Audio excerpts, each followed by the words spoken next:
नमस्कार, महानगर टीवी से मैं प्रदीप कुमार। इस वक्त हम मौजूद हैं नई दिल्ली के पालम कॉलोनी में। पालम कॉलोनी राजनगर पार्ट 2 में एक संस्था है RWA, जिसके महासचिव हैं एडवोकेट प्रदीप नवानी जी। एडवोकेट प्रदीप नवानी जी कोऑर्डिनेट टीम के चेयरमैन भी हैं। आज पालम कॉलोनी के मेहरौली रोड शिव मंदिर के अंदर कोऑर्डिनेट टीम की एक बैठक हुई। अभी आपने देखा पालम कॉलोनी के शिव शक्ति मंदिर के अंदर कोऑर्डिनेट टीम का गठबंधन। हमेशा रडार में रहते हैं पॉलिटिकल पार्टी से। वो हर कोशिश की जाती है कि RWA अपना काम ना कर पाए। नेता लोग का ये कहना है कि भाई RWA सारा काम करेगी तो हम क्या करेंगे। तो ना तो खुद कोई काम कर लेना चाहते क्योंकि वो चाहते हैं समस्या बनी रहे, उसी समस्या के ऊपर उन्हें इलेक्शन लड़ना है। राजनगर पार्ट 2 में जैसे पानी की सीवरेज की समस्या बनी हुई है, लगभग 20 सालों से इलेक्शन लड़ा जा रहा है, कोई नया काम नहीं। तो जितने भी सरकारी विभाग है वो चाहते हैं समस्या बनी रहे। सिर्फ RWA जो कि निवासियों के लिए चाहती है कि समस्या सॉल्व हो। उसके लिए ये पूरी कोशिश करते हैं RWA के एग्जीक्यूटिव कमेटी के काम ना, और इन सबसे जूझने के बाद आपकी RWA आपके लिए रिलीफ का जब मेहनत कश इस दुनिया से जब अपना हिस्सा मांगेंगे, एक बाग नहीं, एक खेत नहीं, हम पूरी दुनिया मांगेंगे। हमने आपको कहा कि सीवरेज सिस्टम चेंज कर दीजिए साहब, आपने नहीं किया। हमें मजबूरन नेशनल ग्रीन ट्राइब्यूनल जाना पड़ा अपने जी ब्लॉक के लिए। जी ब्लॉक के लोग आए हुए हैं, गली नंबर 3, 5 और 6, जिन्होंने लगभग नर्क का सा माहौल देखा लगभग 5 दिन।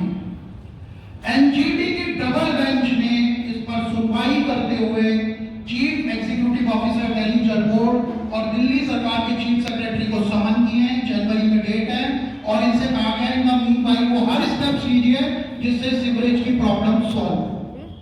तो आप बेफिक्र, आपकी RWA जब जाती है तो अपनी टैक्स का पैसा मांगती है इनसे किसी प्रोजेक्ट के लिए। पेट्रोल 98 रुपए, शायद आपको नहीं पता होगा, आप 37 रुपए 50 पैसे का टैक्स दे। जब आप एक सिनेमा घर में टिकट के लिए मनोरंजन के लिए अपने बच्चों को लेके जाते हैं, आप एंटरटेनमेंट टैक्स देते हैं। द्वंद कहां तक पाला जाए, ये द्वंद कहां तक पाला जाए, दोनों तरफ लिखा हो भारत, सिक्का वही उछाला जाए, तू भी ये राणा का वंशज, अब बैंक जहां तक पाला जाए। अब RWA को अपने ट्रेडिशनल मोड से उठना होगा। RWA को समझना होगा कि RWA क्या है। एक RWA अपने आप में सिर्फ रेजिडेंट वेलफेयर एसोसिएशन नहीं है। उस जियोग्राफिकल एरिया को RWA से अच्छा कोई नहीं समझता। वहां के निवासियों को, वहां की समस्याओं को, वहां की गवर्नमेंट डेफिशिएंसीज को RWA से अच्छा कोई नहीं समझता। तो गवर्नमेंट एजेंसीज को RWA से कंसल्ट करके अपने प्रोजेक्ट चलाने होंगे, निवासियों से कंसल्ट करके अपने प्रोजेक्ट चलाने होंगे। आप सबको पता होगा जो दिल्ली में रह रहे हैं, 2003 में एक भागीदारी योजना रिलीज हुई थी, पता होगा, जो RWA से पता होगा उन सबको। 2003 में जब भागीदारी योजना रिलीज हुई थी तो उस टाइम की चीफ मिनिस्टर ने कहा था कि रेजिडेंट को इन्वॉल्व करना बहुत जरूरी है हर इंफ्रास्ट्रक्चर पर। RWA को बिठाया जाता था, रेजिडेंट से मौजूद आदमियों को बिठाया जाता था और यह बोला जाता था कि आपके एरिया में बजट एलोकेट हो रहा है इन प्रोजेक्ट पे, और यह भागीदारी योजना सिर्फ 1 साल में चौपट हो गई क्योंकि इनको पता लग गया कि अब तो खाने कोई नहीं मिलेगा।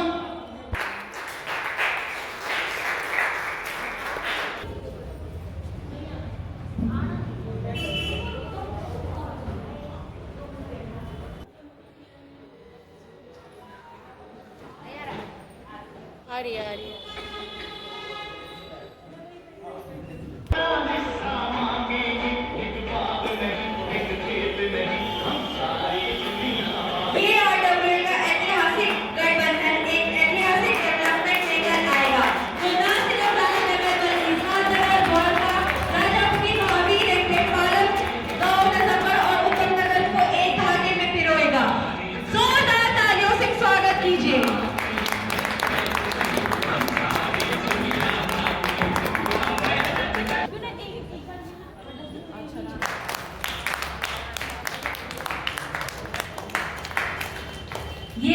हमारे लिए किसी महाकाल से कर लेंगे। जोरदार तालियां।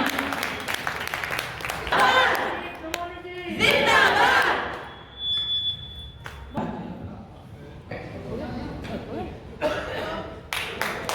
इनका क्या कहना है? विनोद सारवान जी। सबसे पहले तो वो 12 जो आज हमारे यहाँ आरडब्ल्यू जुड़ी है, मैं उनको बधाई देता हूँ कि उन्होंने क्षेत्र में एक ताकत पैदा की, क्योंकि एक एक आरडब्ल्यू अपनी अपनी लड़ाई लड़ती है, कहीं ना कहीं कमज़ोर होती है, किसी को जानकारी कम होती है, किसी को ज़्यादा होती है, लेकिन मैं सबको बधाई देता हूँ। एकजुट होकर के वो आज एकजुट बनी है और सबकी ताकत बनी है, एक दूसरे की समन्वय से चलेंगी, एक ताकत बनकर चलेंगी। बधाई।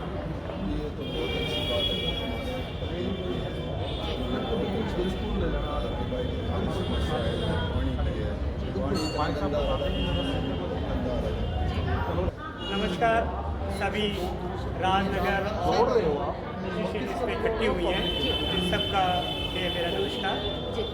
ये जो नवानी साहब जो काम कर रहे हैं, जो समाज के लिए, हित के लिए, उनका परिचय के लिए तो कोई मोहताज नहीं, सब लोग उनको जानते हैं, काफ़ी महीनों से वो कर रहे हैं और बहुत ही अच्छा काम। इन्होंने जो इतनी सारी एसोसिएशन को अपने साथ जोड़ा है, वो एक बहुत ही अच्छा काम।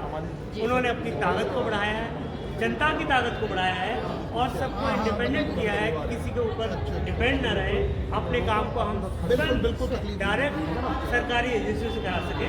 इसके लिए हम प्रदीप नवानी जी का धन्यवाद करते हैं और उनके सभी जो टीम है उनकी उनका भी धन्यवाद करते हैं। आरडब्ल्यू का मतलब एक जो है ना निस्वार्थ पब्लिक की सेवा करती है, मैंने आपको और काफ़ी आरडब्ल्यू बनती हैं, लेकिन वो अपने मुकाम पर नहीं पहुंच पाती, क्योंकि नेताओं और राजनीतिक जनप्रतिनिधियों, ठेकेदार और अफसरशाही का एक इतना मजबूत गठजोड़ बन चुका है हिंदुस्तान के अंदर, उससे लड़ना हर एक आदमी को बस की बात है नहीं, और आदमी बीच में टूट जाता है। तो ऐसी आरडब्ल्यू काफ़ी हैं कि जो नेता के सामने सलाम नहीं मार सकती, तो उनसे वो नेता खफा हो जाते हैं और उनको तरह तरह से परेशान करने वाला काम करना शुरू कर देते हैं। कोऑर्डिनेशन कमेटी का गठन करा गया है। इसके लिए मैं एडवोकेट प्रदीप नवानी जी का और तुलिका दत्ता जी को कोटि कोटि नमन करता हूँ। ये बहुत ही अच्छी पहल है। ये जो मीटिंग है ये दिखाने के लिए करी गई है कि हम सब एक हैं।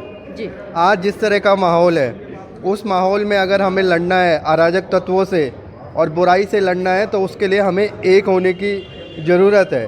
और ये मैं अनामिका शर्मा, इस गठबंधन से मुझे आज बहुत प्रसन्नता हुई, क्योंकि अगर हम सभी लोग एकत्रित हो जाएंगे तो हमारे एरिया की जो दशा है वो दिन प्रतिदिन बहुत बेहतर हो जाएगी और हम सब मिलकर जो कार्य करेंगे वो भी उच्च कोटि का होगा और हम किसी के दबाव में भी नहीं रहेंगे।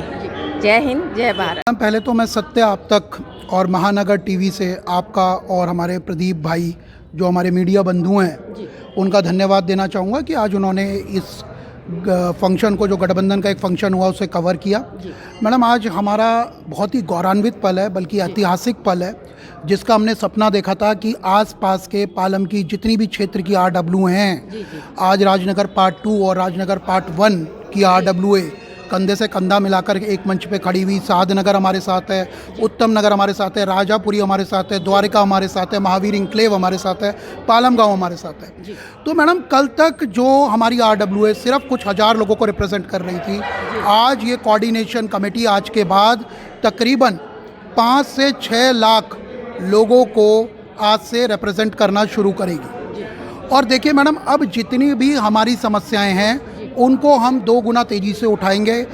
बड़े इंफ्रास्ट्रक्चर्स के लिए जो हम लैक ऑफ जुरिस्डिक्शन की वजह से पार्ट 1 के मुद्दे नहीं उठा पाते थे या साधनगर के नहीं उठा पाते थे, अब वो बैरियर्स हटे हैं। कोऑर्डिनेशन कमेटी इस पूरे एरिया की बात करेगी, इस पूरे एरिया को डेवलपमेंट करने की बात करेगी और जो बड़े मुद्दे हैं, जो बड़े इंफ्रास्ट्रक्चर्स हैं, उनके ऊपर हम काम करेंगे। और जो नेता काम नहीं करेगा उसके खिलाफ सभी RWA कोऑर्डिनेशन कमेटी जो बनी है वो कॉल देगी और उस कॉल देने के बाद सभी RWA आसपास की अब विरोध भी करेंगी, चाहे वो रैली के माध्यम से हो मैडम, चाहे वो कैंडल मार्च के माध्यम से हो, चाहे नारेबाजी से हो, जो भी हमारे संवैधानिक अधिकार है, अब सब RWA एक छत के नीचे उसे एक्सरसाइज करेंगे, चाहे वो लीगल हो, चाहे वो सुप्रीम कोर्ट और हाई कोर्ट का दरवाज़ा खटखटाने लायक बात हो। तो जो भी मूलभूत अधिकार हैं, फंडामेंटल राइट पे हमारा पहला उद्देश्य रहेगा। मानव अधिकारों का हनन ना हो किसी भी रेजिडेंट का। सभी रेजिडेंट आज हमारी फैमिली में आए हैं और इस पूरे परिवार को हम एक वचनबद्ध हैं जितनी भी RW है कि हम इनका फंडामेंटल राइट और मानव अधिकारों की रक्षा करेंगे और जितनी सिविक एजेंसीज़ हैं उनसे बेटर इंफ्रास्ट्रक्चर लाने की कोशिश करेंगे और एक ऑल्टरनेटिव मीडियम खड़ा करने की कोशिश करेंगे कि सिर्फ राजनीतिक दलों के चक्कर लगाने की अब निवासियों को ज़रूरत नहीं है। एक नया निकाय उनके पास है, एक नई उम्मीद उनके पास है। इस हमारे अंदर क्षमता है, कैपेबिलिटीज़ हैं, बेशक फंडिंग नहीं है लेकिन डेडिकेशन, डिटर्मिनेशन और हार्डवर्क की कोई कमी नहीं है। तो ये कोऑर्डिनेशन कमेटी पूरे जोश के साथ अपना काम करेगी और मैडम हमें उम्मीद है कि हम जो हमारी पब्लिक है, जो हमारे रेजिडेंट है, उनकी आशाओं में हम खरे उतरेंगे। अभी आपने प्रदीप नवानी जी को सुना। उन्होंने कड़े शब्दों में साफ साफ कहा कि हमें पता है कि अब नेताओं से काम कैसे कराना है।